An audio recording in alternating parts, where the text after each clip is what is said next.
The Freemasons' Complete Secret History. Truth beyond the veil.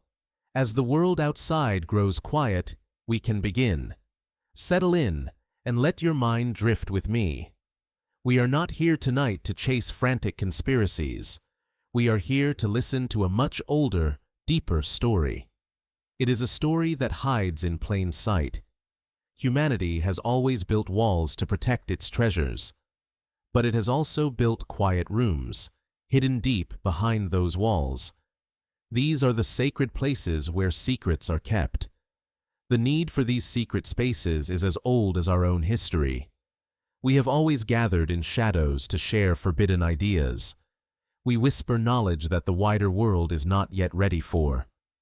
This is the true architecture of secrecy. Most of these hidden groups vanish like smoke. They are brief whispers, footnotes in forgotten books. But one thread has woven itself through centuries of power. It has survived revolutions, papal bulls, and dictators. It connects kings, revolutionaries, scientists, and artists. This organization has been praised as the cradle of modern reason. It has also been condemned as a hidden nest of heretics. It is a society of builders who trade in powerful symbols. They are a private brotherhood that claims no single nation. They are the oldest and largest secret society on Earth. Tonight, we explore the complete hidden history of the Freemasons. Their sprawling story does not begin where you might expect. It is not found in the modern halls of political power. It is not found in the noisy scandals of the last century. To find the true source, we must go back much further. We must travel to a time of superstition, iron, and faith. The real origins are buried deep in the grit of the past. They lie waiting in the age of great and silent cathedrals. Echoes of their craft are whispered from an even older time. They tell of a master builder murdered for his knowledge. He was the architect of a lost, ancient temple. That temple was built by King Solomon himself. This story is not real. It is merely a traditional tale created by the Freemasons for use within their order. It has only been attributed to the era of Prophet Solomon, but there is no historical evidence to support it. But this journey cannot begin with kings or ancient myths. Our story must start with mud, sweat, and heavy stones. It starts with the men who truly understood the craft. They were workers, not philosophers. Their calloused hands were rough, and their secrets were practical. They knew the geometry to make a stone arch defy gravity. They were the only men who could turn chaos into order. They were the first builders of Europe's great cathedrals. They were the operative stonemasons. Their simple, dusty workshops were the first true lodges. These gritty, practical shelters were built against the cathedral walls. A lodge was not a place of mystery, but of noisy, vital work. It was filled with the sharp smell of limestone dust. The air hummed with the sound of iron chisels striking stone. Here, men with calloused hands guarded valuable knowledge. Their secrets were not about magic or summoning spirits. Their secrets were about geometry, balance, and engineering. They knew how to turn a blueprint into a soaring vault. They understood how to make a stone arch bear its own weight. This knowledge was their livelihood and their shield. In an age of superstition, their craft was a precise science. Sharing this knowledge with outsiders was strictly forbidden. It would be giving away the very thing that made them valuable. Their secrets were a form of medieval copyright, protected by oaths. To preserve this knowledge, they developed a simple structure. A young boy would enter the lodge as an apprentice. He spent years learning the most basic, back-breaking tasks. He learned to mix mortar, to carry stones, and to obey. If he proved worthy, he became a fellow craft. He was then taught the deeper secrets of the trade. He learned the hidden mathematics behind the craft. Finally, a man could become a master mason. He was now an architect, able to design and lead projects. These men were mobile, traveling across Europe.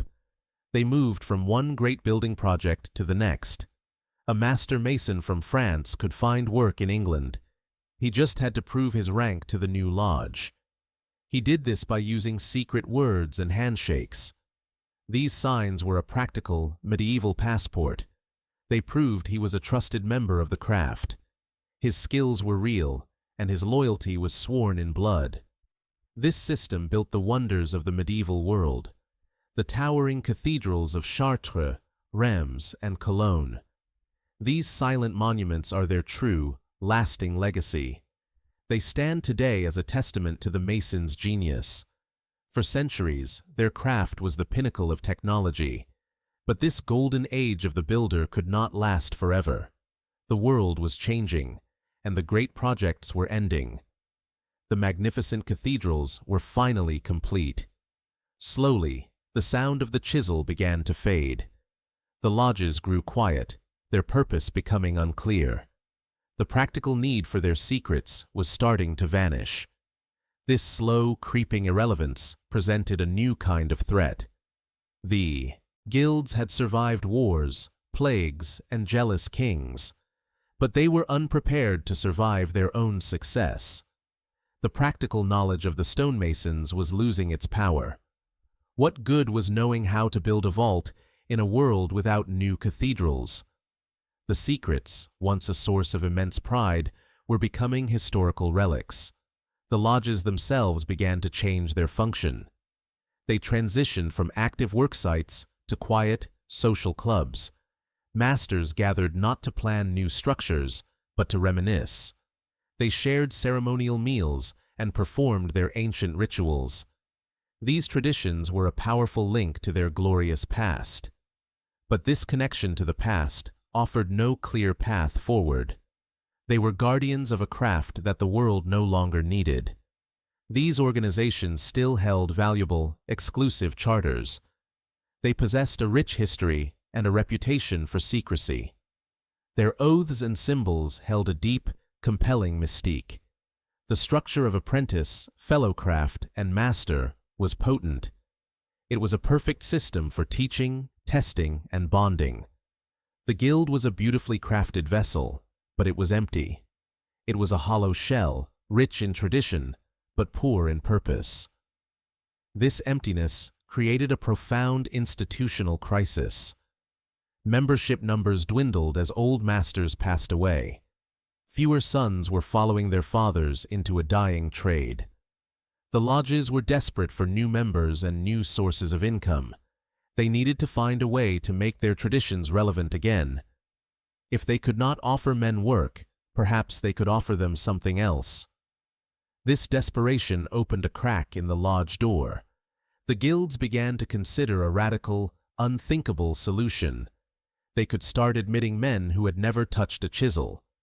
These would be men who were not interested in building with stone. They were scholars, merchants, and ambitious gentlemen. They were men fascinated by the idea of the craft. They sought the mystique of its symbols and the power of its network.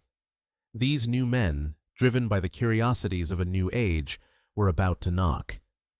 That knock finally arrived on a cold October afternoon in 1646.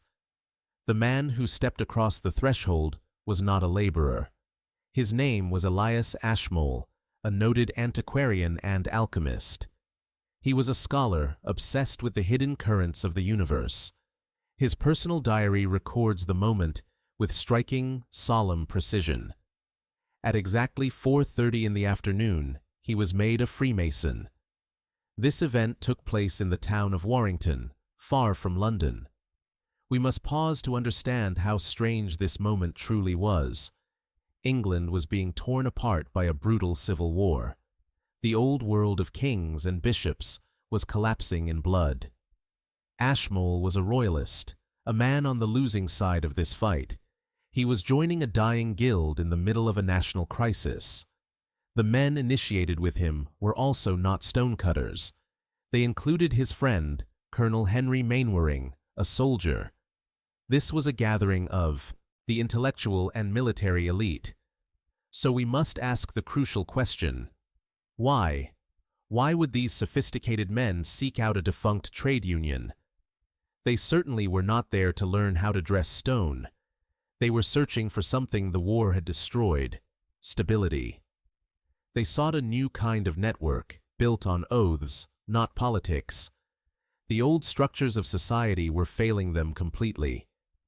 The lodge offered a rare, private space for men of different backgrounds. It was a place where ideas could be exchanged freely and safely. Ashmole and his friends were men of the early Enlightenment. They were fascinated by science, alchemy, and ancient geometry. They saw the Masons' symbols as a path to forgotten wisdom. Joining the lodge was a way to access this hidden, esoteric knowledge. It was also a brilliant vehicle for social and political influence. In a world of suspicion, the Brotherhood offered a web of trust.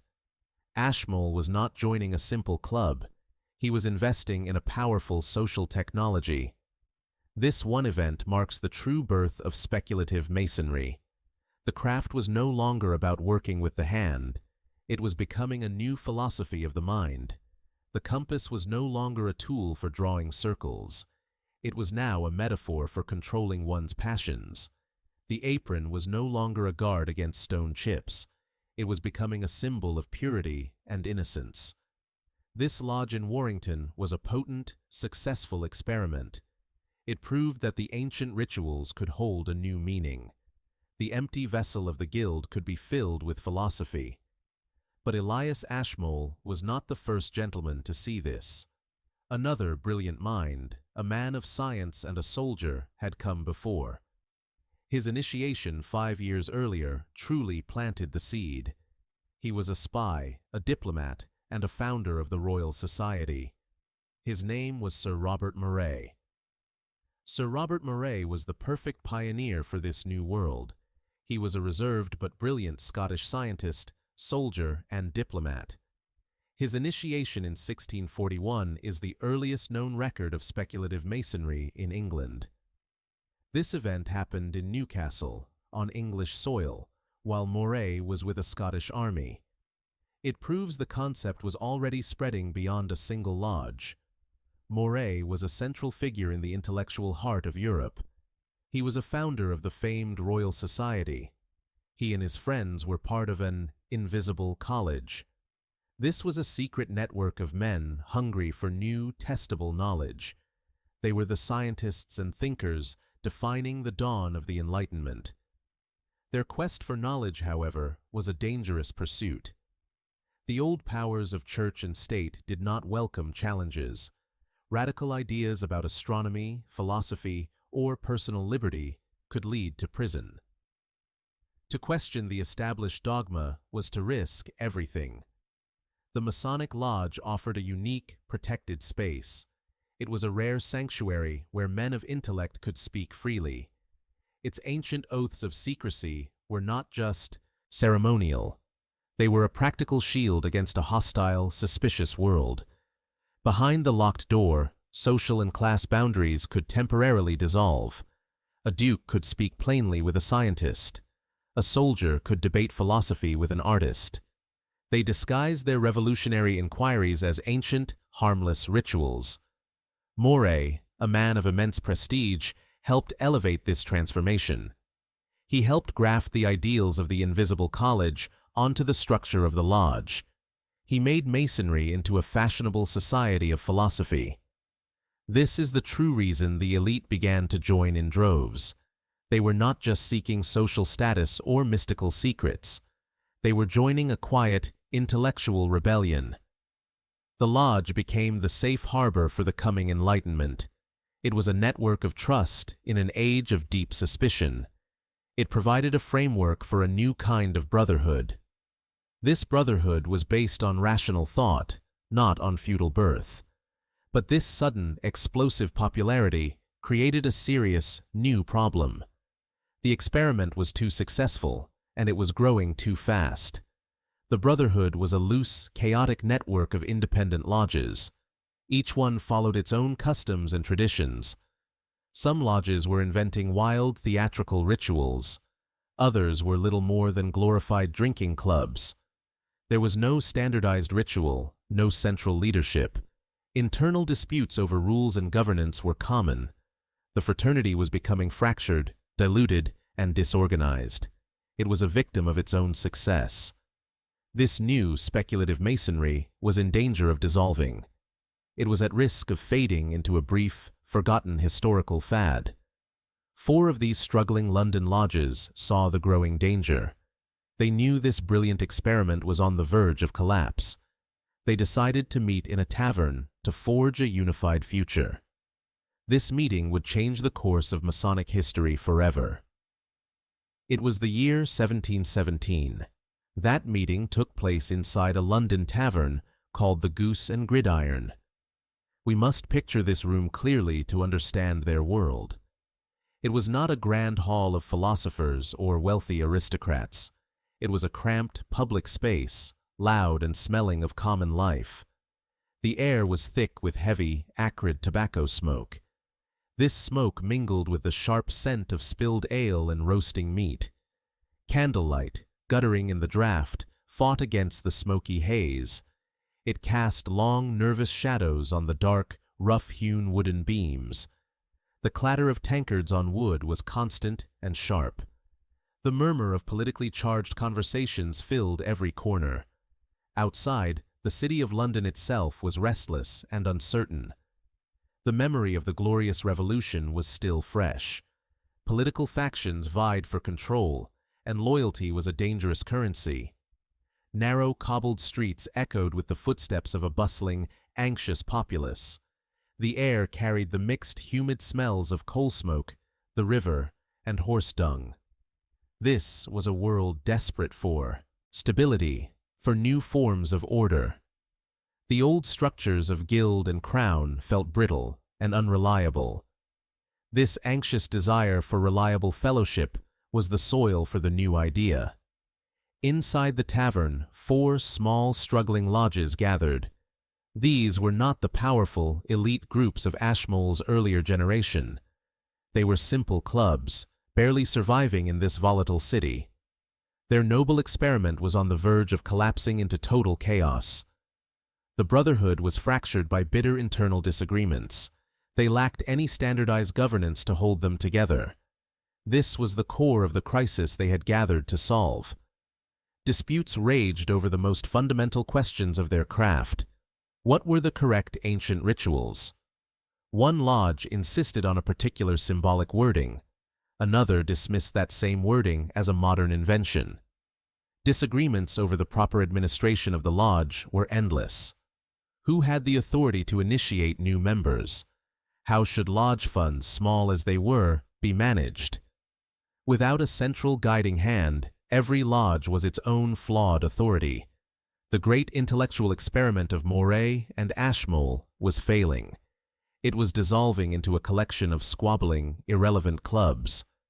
The men who met at the Goose and Gridiron knew this could not continue. They were driven by a simple, desperate desire for unity and survival. They needed to save their craft from its own internal divisions. Their solution was not a grand conspiracy for world power. It was a practical, almost humble, administrative decision. They voted to combine their authority into a single, new governing body. This central structure would standardize their essential rules. This new body would be called the Grand Lodge of England. It was born directly from a desire for stability amid the city's chaos. It was an attempt to forge order from their own internal fractures. This act, in this smoky tavern room, was revolutionary. It was the first time any Masonic lodges had united under one banner. They were building a new kind of authority. It was an authority based on mutual consent, not royal decree. This new Grand Lodge was a quiet beacon of fraternity in a divided age. It represented a new way of thinking, born of the Enlightenment. But this fragile new entity, born from a handshake, needed more. It could not survive on agreements whispered over ale. It required a formal, written foundation to truly unify the entire craft. It needed a legal code, a set of binding, universal principles. The new Grand Lodge needed a single book of constitutions. A Presbyterian minister named James Anderson would soon provide it. This minister, James Anderson, was himself a dedicated Freemason. He was a scholar and historian, deeply invested in the craft's future. The new Grand Lodge gave him a critical, complex assignment. He was to gather all the old, scattered, and often contradictory Masonic manuscripts. His mission was to synthesize their chaotic rules into one unified document. He had to create a single, logical framework that all lodges could obey. The result, published in 1723, was Anderson's Book of Constitutions. This document was far more than a simple rulebook. It was a social bombshell disguised as a set of bylaws. The book's most revolutionary power was not in its specific rules. It was in its foundational philosophy, a direct challenge to the feudal world. Anderson's rules declared that Masons were to be chosen for their character, not their birthright. A man's merit, his virtue, was now officially more important than his social class. This was a radical, explosive vision for unity. It was the core engine of the Enlightenment, written into law. The lodge was officially no longer a guild for workers. It was a school for moral philosophy, open to worthy men of any station. This codification marked the true, permanent shift for the craft. It established a structured society designed for an age of reason. The constitutions also introduced another radical idea: religious tolerance. In an era of brutal, bloody sectarian warfare, this was unthinkable. Anderson's rules stated that a Mason's only religious duty was to be a good man and true. He must obey the moral law, leaving his specific denomination at the lodge door. A Protestant, a Catholic, or even a free-thinking deist could meet as brothers. This principle transformed the lodge into a rare zone of peace. But the most powerful aha fact is how this document created a blueprint for democracy. The Grand Lodge itself was a representative body. Its officers were elected, not appointed by a king or bishop. It declared that no changes could be made to Masonic law without the consent of the annual assembly. This was a private, working model of constitutional government. It was a social laboratory for a new kind of society. Inside its walls, a duke and a merchant were theoretically equal. They met on the level, bound by the same rules and the same oaths. This concept was a quiet rehearsal for the revolutions to come. Anderson's constitutions unified the scattered lodges of England. It gave them a shared identity and a powerful intellectual purpose. The document was so successful that it spread rapidly across the world. It became the single, foundational text for Freemasonry everywhere. It ensured that the craft would survive and thrive. This book gave the new brotherhood its mind and its structure. It provided the logical framework for this new, speculative science. But a society of men needs more than just rules to bind them. A rational structure is not enough to capture a man's heart. It needed a shared story, a central, emotional, and mythic core. It needed a legend. For that, the craft turned to a much older, darker, and more powerful tale. It was a story of loyalty, betrayal, and a secret lost. It was the allegorical drama of a murdered architect. That architect's name, whispered in every lodge, is Hiram Abiff. His story is the fraternity's great allegorical masterpiece.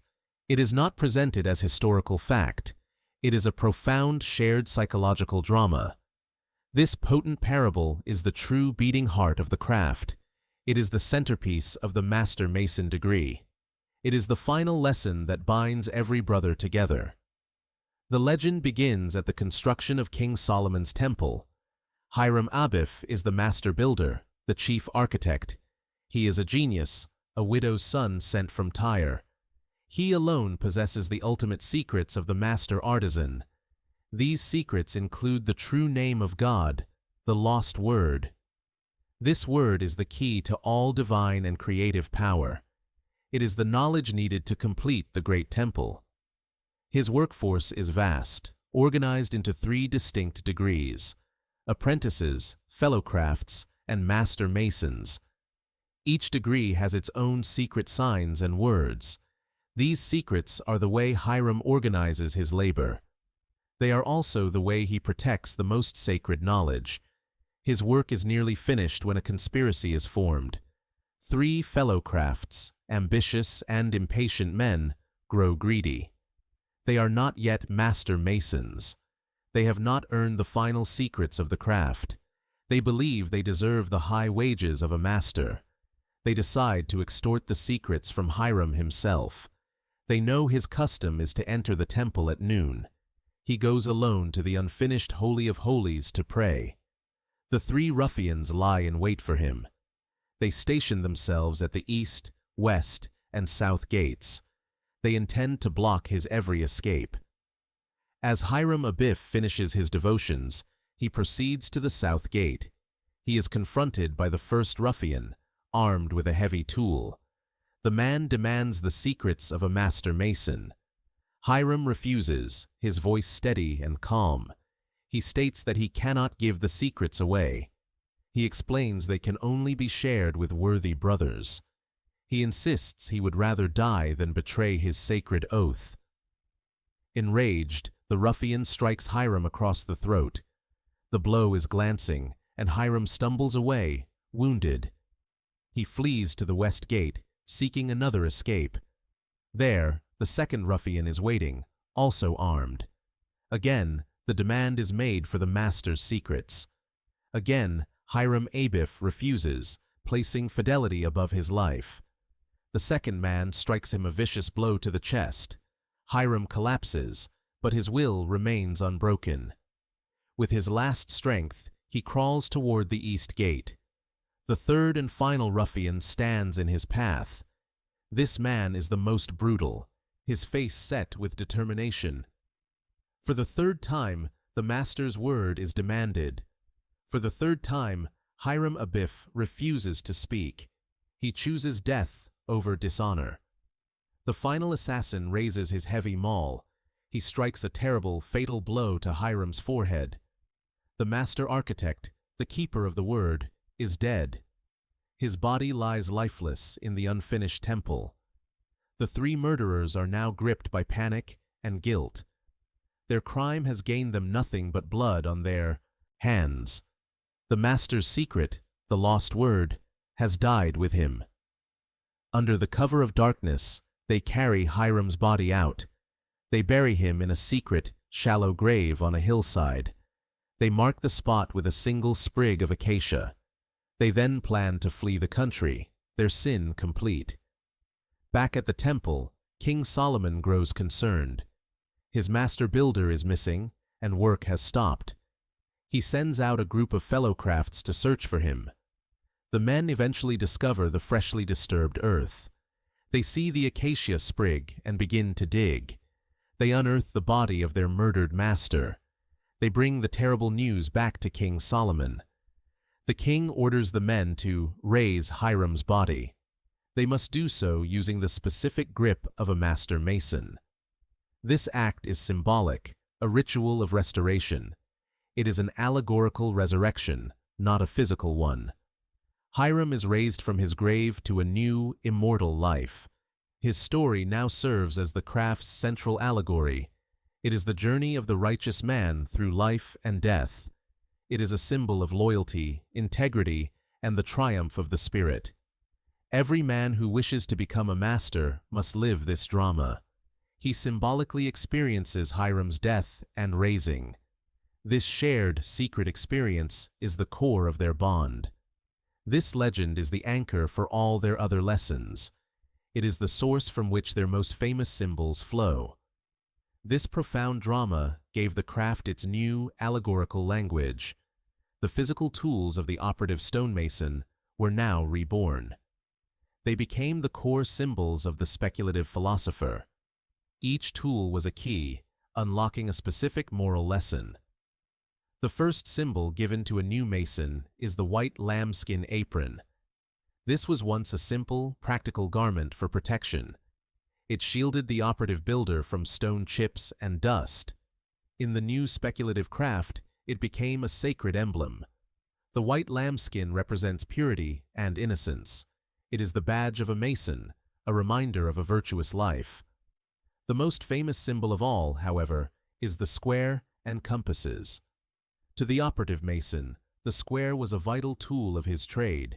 It was an instrument used to test the accuracy of right angles. It ensured that every stone was cut perfectly true. For the speculative Mason, the square became the symbol of virtue. It is the ethical framework for living an honest and fair life. It reminds a brother to square his actions with all mankind. The compasses, in turn, were used to draw circles and define boundaries. They were the tool of the architect, the planner of the temple. Speculatively, they became a symbol of moral restraint. They teach a Mason to draw a boundary around his own passions. The compasses represent the crucial ability to control one's conduct. Together, these tools represent a complete philosophy of life. They are the new working tools for building a better man. Finally, at the center of many lodges hangs the letter G. This symbol is rich with multiple, overlapping layers of meaning. Its first meaning connects directly back to the operative craft. G stands for geometry, the divine science of the builder. It was the logic they believed God used to create the universe. It was the foundation of their skill and their worldview. The second, more profound meaning is G for God. It represents the great architect of the universe. This name is deliberately non-sectarian. It allows men of different faiths to meet under one shared idea. These symbols formed a universal, secret language for the brotherhood. This shared vocabulary helped unify the rapidly growing fraternity. But this new unity, built on reason and symbols, was fragile. Success always breeds new conflict, and Masonry was no different. The brotherhood was about to face its first great internal schism. This new internal conflict began to tear the brotherhood apart. The very success of the 1717 Grand Lodge was the source of the problem. It had become fashionable, attracting aristocrats, gentlemen, and wealthy elites. This new leadership, the moderns, valued a refined Enlightenment approach. They saw some of the older rituals as quaint or even crude. They began streamlining the ceremonies, making them more polite. This desire to modernize the craft deeply offended many members. A large group, particularly Irish Masons and working-class craftsmen, felt betrayed. They believed these moderns were diluting the ancient, sacred traditions. They accused the Grand Lodge of abandoning the true landmarks of the craft. This was not just a disagreement over rules. It was a bitter fight over the soul of Freemasonry. It was a human story of social class and identity. The moderns were the new, wealthy elite looking to the future. The ancients were the traditionalists, fighting to preserve the past. In 1751, the traditionalists made a decisive break. They formed their own rival Grand Lodge in London. They defiantly called themselves the Ancients. They labeled the original 1717 group the Moderns. This created two powerful, competing Masonic bodies. Both claimed to be the only true authority of the craft. The Ancients championed the more elaborate, traditional rituals. They accused the Moderns of de-Christianizing the lodges. The Moderns, in turn, viewed the Ancients as uneducated and illegitimate. This great schism lasted for more than 60 years. It spread across the globe, creating rival lodges in the colonies. It proved that the Brotherhood was not a unified, secret cabal. It was a deeply human, fractured, and flawed family. The fraternity was wrestling with its own identity. Was it an ancient mystical order or a modern philosophical club? This internal battle defined Freemasonry for much of the 18th century. But while Masons argued with Masons, a greater threat was brewing. The old, established powers of Europe were beginning to watch. They saw this private, secretive, and independent society as a danger. The Catholic Church, in particular, was growing deeply suspicious. The Vatican was preparing its first devastating response. That devastating response arrived in the year 1738. Pope Clement XII issued a formal decree against the craft. It was a papal bull, the highest and most severe order from the Vatican. Its name was In Eminenti Apostolatus. This document was not a warning, it was a declaration of total war. It condemned Freemasonry as a profound threat to the soul of Europe. It forbade all Catholics from joining or aiding the brotherhood. The penalty for any association with a lodge was immediate excommunication. This was spiritual death, a sentence of eternal damnation. We must ask the critical question, why this ferocious response? Why would the most powerful religious institution on earth fear a private club?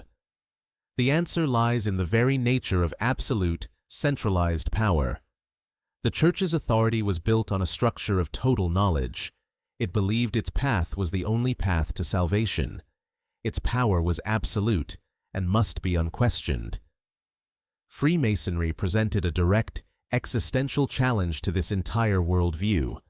The first great crime, in the Vatican's eyes, was secrecy itself. The Church had its own secret space, the confessional. But this was a controlled, hierarchical flow of information. The lodge was a private, parallel system of secrecy. It was a space that the Pope's authority could not enter. Absolute power cannot tolerate a room it cannot see inside.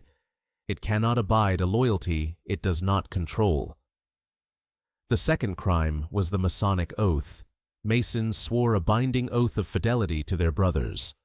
This oath, sworn on the Bible, was a sacred, unbreakable bond. This meant a Mason's first loyalty was to his lodge. This created a dangerous rival allegiance. It placed the brotherhood on the same level as loyalty to a king. It even placed that oath on par with loyalty to God's own church. This was an intolerable, arrogant challenge to the established order. But the third and most dangerous crime was tolerance. The papal bull explicitly condemned the Masons for their greatest pride. It attacked them for uniting men of all religions and sects. Inside the lodge, a Catholic, a Protestant, and a Jew could meet as equals.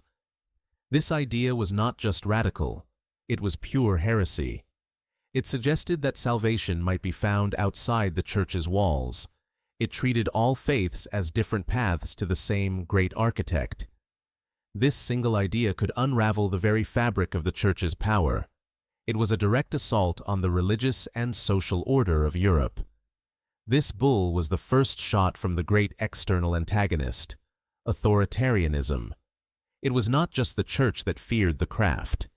Dictators like Hitler and Franco would later persecute Masons for the same reasons. They feared the order's international networks beyond their control. They despised their liberal Enlightenment values. The Pope's decree gave every Catholic monarch a divine excuse. It was a holy order to hunt down and destroy these lodges. But this persecution did not destroy the brotherhood. It only hardened its resolve and deepened its secrecy.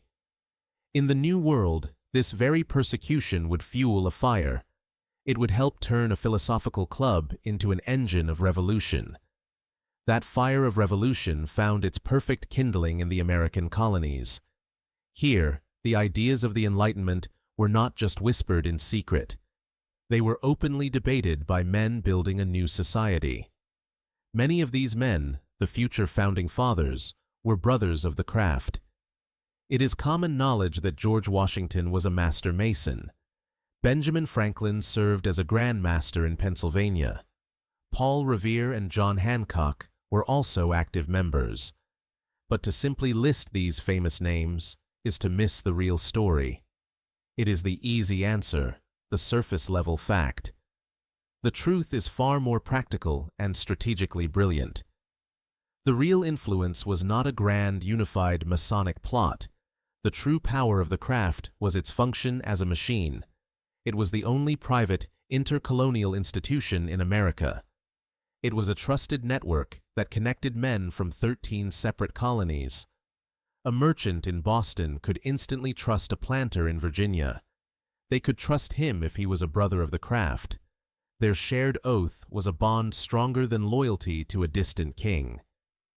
The lodge was the perfect, secure communication network for rebels. Consider the Green Dragon Tavern in Boston. This was the meeting place of the St. Andrew's Lodge. It was also called the headquarters of the Revolution by colonial leaders. It was here, within the privacy of a tiled lodge meeting, that plans were made. The Boston Tea Party itself was planned and launched from this very lodge. The secrecy of the lodge was the perfect cover for acts of sedition. It was a place to identify loyal allies and coordinate strategy. It was a network for moving intelligence safely. The very ideals of the revolution were practiced first in the lodge. Anderson's constitutions, with its elected leaders, was a working model of democracy. It was a system that America's founders had already experienced firsthand. The Masonic ideals of liberty, equality, and fraternity were not just abstract words. They were the lived, practical rules of the brotherhood. The craft provided the philosophical blueprint for the new republic. It was a social laboratory where a new world was being built. This influence extended directly onto the battlefield. Washington's officers used Masonic connections to build morale and trust. The shared bond unified a ragged army from disparate colonies. It also created a strange, hidden language of war. A captured officer might discreetly give a Masonic sign of distress. His captor, if also a Mason, was bound by oath to show him mercy. This bond of brotherhood sometimes transcended the battlefield's brutality. It was an invisible web of conduct and honor. This network, this shared philosophy, this secure staging ground. This was the true Masonic influence on the American Revolution. It was the mechanism of rebellion, hiding in plain sight. This revolutionary success cemented Freemasonry's elite status. It was now the fraternity of presidents, generals, and national heroes. It had become the most prestigious club in the world. But for some, this was still not enough. The origin story of humble, working-class stonecutters felt plain. French aristocrats in particular desired a more noble, more warlike lineage. They wanted a heritage not of aprons, but of armor and swords. If a glorious, ancient history did not exist, one would have to be invented. This desire would soon give birth to a powerful and enduring myth. That myth was given its definitive voice by one ambitious man. His name was Chevalier Andrew Michael Ramsay, a Scottish intellectual. Ramsay was living in Paris, trying to promote Freemasonry to the French nobility. He faced a significant cultural problem. French aristocrats were obsessed with chivalry, lineage, and military glory. They had no interest in joining a brotherhood of English stonecutters. The operative origin story was not just humble, it was a social embarrassment. Ramsay understood that to succeed in France, Masonry needed a new, glamorous history. He needed to give them a lineage of warriors, not workers. In 1737, he delivered a speech in Paris that changed the craft forever. This famous oration was a masterpiece of marketing and myth-making. Ramsay boldly claimed that Freemasonry did not come from simple guilds. He declared it was the surviving remnant of the Crusader Knights. He argued that ancient Masonic teachings were brought from the Holy Land. He claimed these secrets were preserved by knights returning from their quests. Then, he made his most audacious and powerful claim. Ramsay flatly stated that every Mason is a Knight Templar. This single sentence was a stroke of absolute genius. It instantly erased the taint of working-class origins. It replaced the humble apron of the artisan with the white mantle of the Templar. It reframed Masonry as a lost order of chivalric, Christian warriors. This new, invented history was exactly what the French nobility wanted to hear. They were not joining a club, they were reclaiming a lost heritage. They were the heirs to the most famous, tragic, and mysterious knights in history. Ramsay's oration was an immediate and explosive success. The idea spread like fire across the lodges of continental Europe. It completely transformed the identity of Freemasonry in France. This myth was so powerful, it led to a wave of innovation. New, elaborate Masonic high degrees were created almost overnight. These new rituals went far beyond the simple 3 degrees of the lodge. They were complex, theatrical dramas based on chivalric themes. Men could now become knights of various orders inside the lodge. This gave aristocrats the ceremony and grandeur they craved. It is critical to understand that Ramsay's story was a complete fabrication. There is zero historical evidence connecting Freemasonry to the Knights Templar. Ramsay likely knew this. He was a scholar creating a new, noble allegory for the craft, but his audience, eager for glory, embraced it as literal history. This single speech is the verifiable origin of the Templar myth. It was an invention, but it was an invention with a clear purpose. It successfully anchored the craft to a past of mystery and martyrdom. This myth still shapes the public perception of Freemasonry today. It also added a dangerous new layer to the craft's public image. By linking themselves to the Templars, Masons inherited their baggage. They inherited the Templars' old reputation for secrecy, wealth, and heresy. This chivalric fantasy made the brotherhood far more appealing to nobles, but it also made them a much larger target for their enemies. It fed into the growing suspicion that Masons were hiding something. This suspicion would soon curdle into a bizarre and dangerous public mania. A new kind of lie was being prepared by a brilliant con artist. That con artist's name was Leo Taxil, and his story is a masterclass in deception. Taxil was a well-known French journalist and a cynical, lifelong fraudster. He had spent his early career attacking the Catholic Church with sensational, fake stories. But in the 1880s, Taxil saw a much more profitable business opportunity. He recognized the deep, simmering paranoia that the papal bulls had created. He knew the Church was terrified of Freemasonry's secret influence. So, Taxil staged a dramatic, public conversion back to Catholicism. He claimed he was filled with remorse for his past sins. The Church, eager for such a high-profile convert, embraced him completely. Once inside, Taxil aimed his newfound faith like a weapon. He declared his mission was to expose the dark heart of his former brotherhood. He began publishing a series of shocking books and pamphlets about the Masons. These were not political critiques. They were tales of pure satanic horror.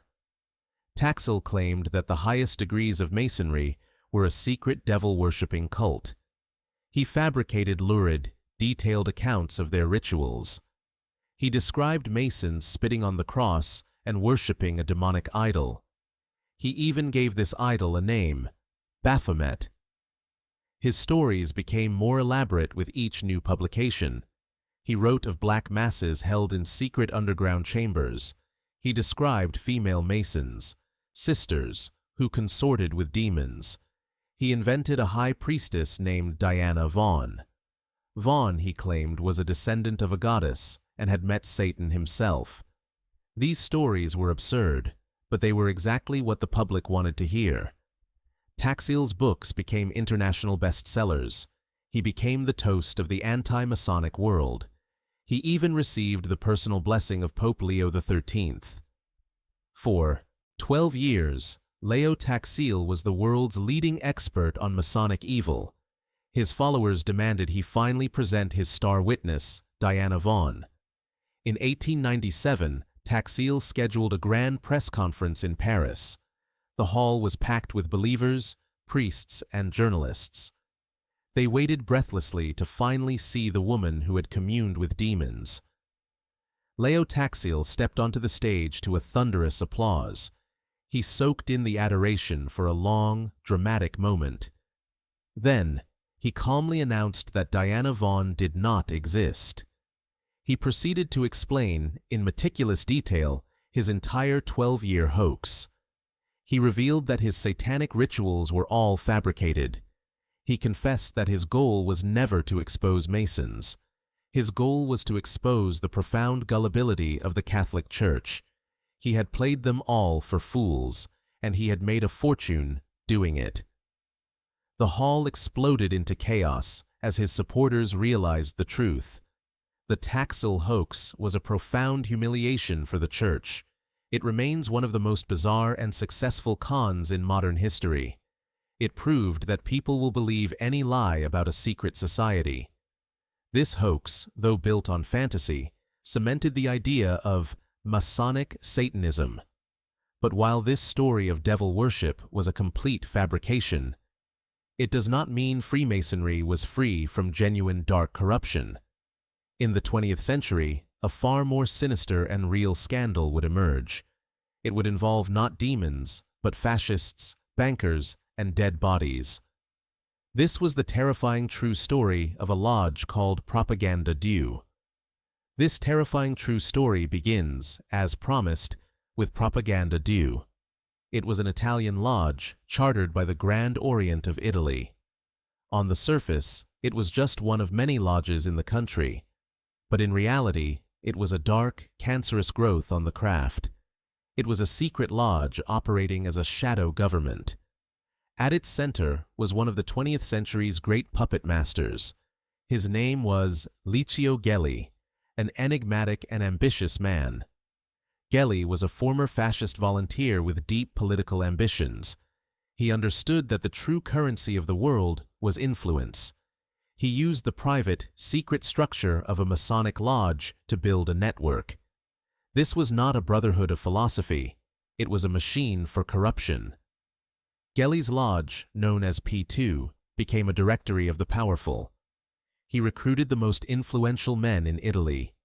His secret membership list, when finally uncovered, was explosive. It included high-ranking members of intelligence agencies. It listed corrupt politicians, prominent judges, and media barons. He had effectively built a state within the Italian state. This shadow government engaged in massive, shady financial dealings. Gelli's network was implicated in political corruption, espionage, and financial crimes. His influence reached into the most sacred and secret places. He cultivated deep, disturbing connections to the Vatican Bank. This unholy alliance of spies, politicians, and bankers used the lodge. They used it as a secure channel to move money and political influence. Then, in the early 1980s, the scandal turned from corruption to blood. The story became a true crime thriller involving mysterious deaths. A key figure was Roberto Calvi, known as God's banker.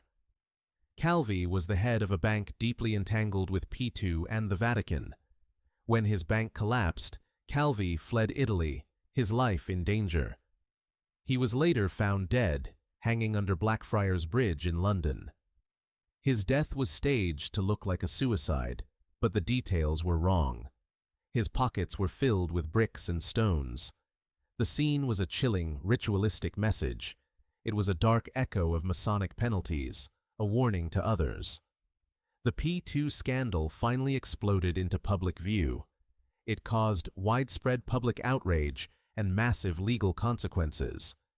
The Italian government nearly collapsed from the revelations. The scandal exposed a dark underbelly of Freemasonry and state collusion. It proved that the structure of a lodge could be corrupted. It could be twisted into a tool for unimaginable greed and power.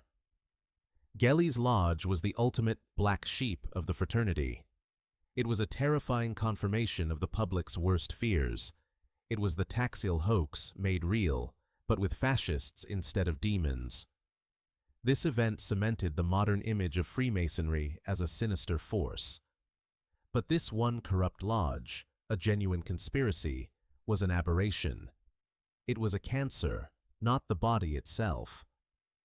While P2 was plotting and murdering, hundreds of thousands of other Masons were simply meeting in their hometown lodges, paying dues, and organizing charity events. Their reality was far more mundane and far more human. We must now look beyond the scandals to the quiet, modern echo. That quiet, mundane reality is the true echo of Freemasonry today. While the scandals and conspiracies grab headlines, the craft itself simply endures.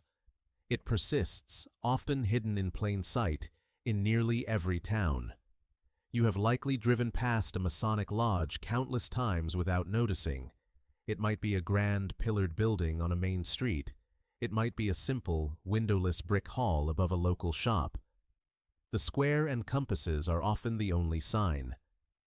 This quiet persistence is the modern story of the Brotherhood.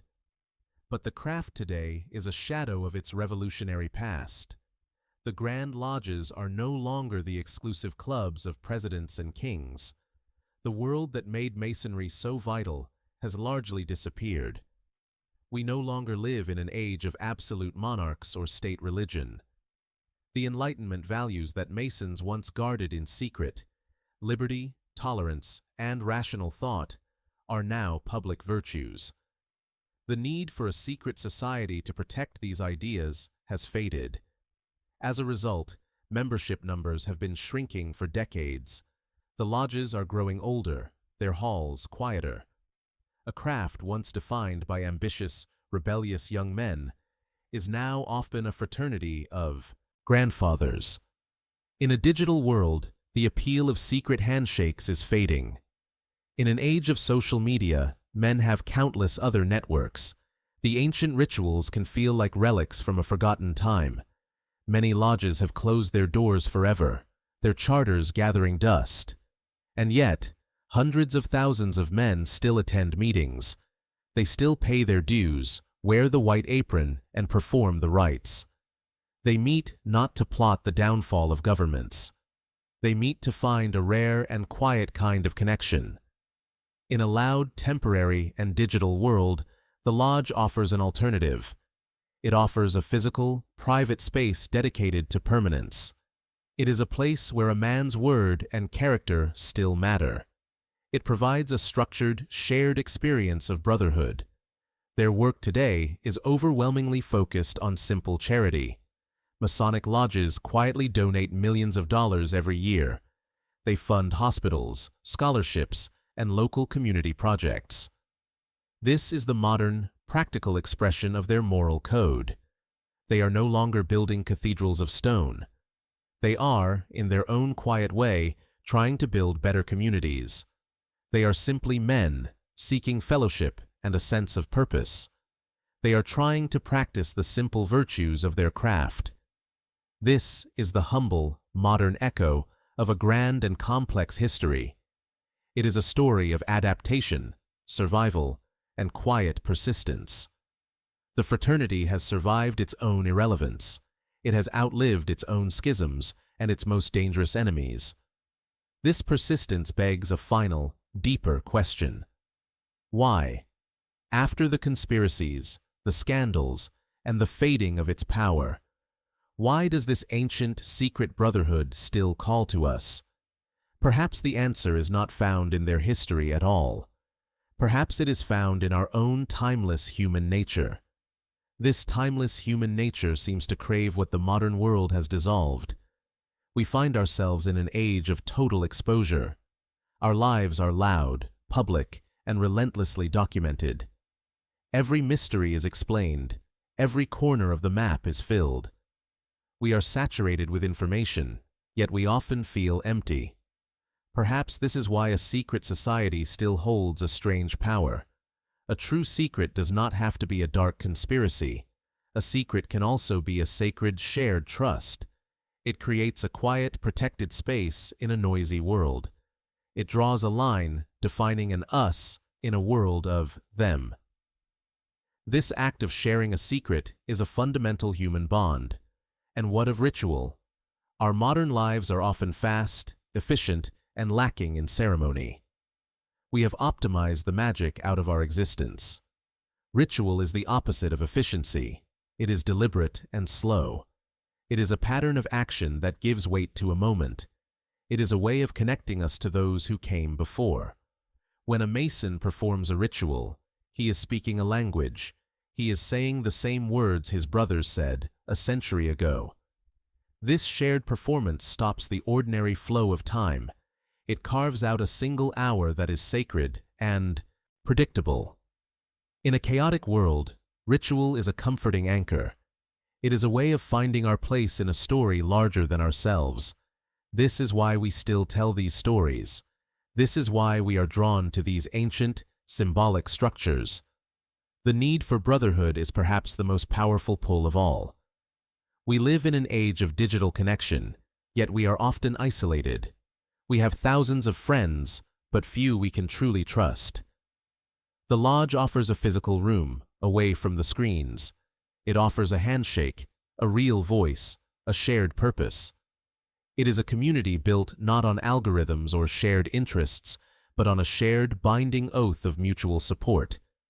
This is a promise to care for a brother's family if he should fall. It is a radical, old-world commitment in a temporary, disposable culture. So, perhaps Freemasonry is not what its enemies or its critics believe. Perhaps it is not a shadow government ruling the world. Perhaps it is not a sinister cabal or a satanic cult. Perhaps its true, enduring secret is far simpler. The secret of the craft is not a plan to control others. The secret is a method for improving oneself. The fraternity is a tool, a system of moral geometry. It uses symbols of building to help a man build his own character. The true, great work of a Mason is not to build an empire. It is to take a rough, imperfect stone, his own character, and make it smooth. It is to use the square of virtue to test his actions. It is to use the compasses of restraint to define his life. This is the simple, human core of the entire, complex history. It is the gentle, philosophical truth hidden beneath the myths. It is the genuine value that the craft has offered for 300 years. It is not a conspiracy, but a curriculum. The legend of Hiram Abiff is not a historical event. It is a timeless drama about loyalty and the death of the ego. The great, unfinished temple is not a physical place in Jerusalem. It is the unfinished temple of the human soul. It is a structure of character that is always under construction. It is a work that is never, ever complete. This is the eternal, hidden quest that the brotherhood offers. It is a shared journey toward a better, more meaningful life. This simple, human need for meaning is the craft's final, enduring secret. It is the whisper that will echo long after all our chronicles are told. Our long night's journey together is now at its end. We have followed the thread from the cathedral builder's lodge to the revolutionary tavern and through the dark corridors of scandal and myth. We have found that the greatest secret of the craft is not a hidden, worldly power, but a simple, timeless, and human truth.